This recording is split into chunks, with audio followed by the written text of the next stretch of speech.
So folks, big news on the TVs yesterday. Locals are daubing on walls. Brits go home. Tourists not wanted, but aimed at the Brits. And that there, Tenerife.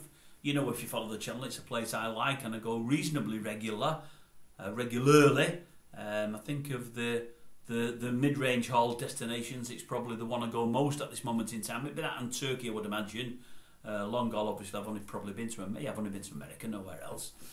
So yeah, I go to Tenerife pretty regularly. I'm surprised yesterday to see these signs daubed on various buildings, outbuildings and what have you. They don't want the Brits anymore.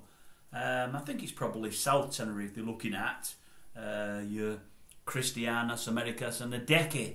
I go there pretty regular, as I've said in the past, and I just don't understand this. I think they're saying Brits are a bit too uncouth, and all they go for is loud music, cheap food and cheap beer.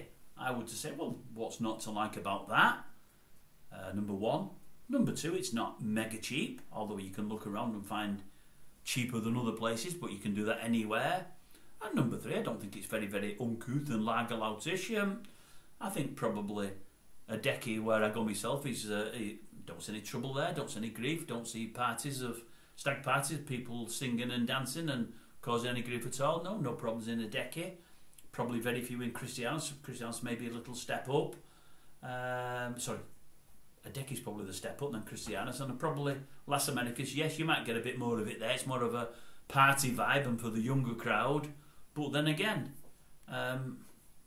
that's all it is. It's probably the only place on the island where it's really, really raucous, I would imagine, or particularly raucous. I don't get where they're coming from.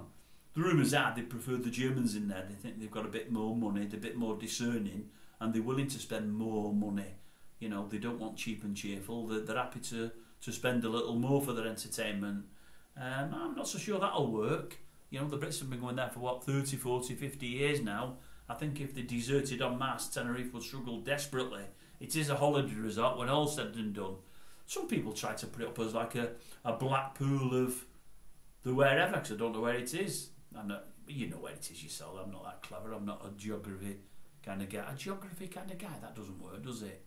Anyway, it's not Blackpool. Some say it's Blackpool with the sun. It's not that. It's a bit more than that. Not that I've anything against Blackpool.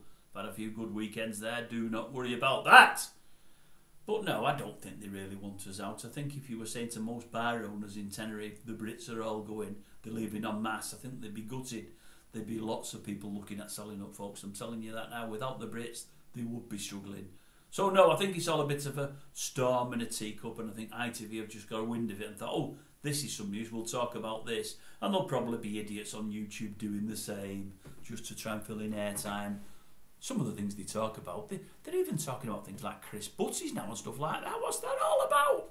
Unbelievable, some of these people on this YouTube.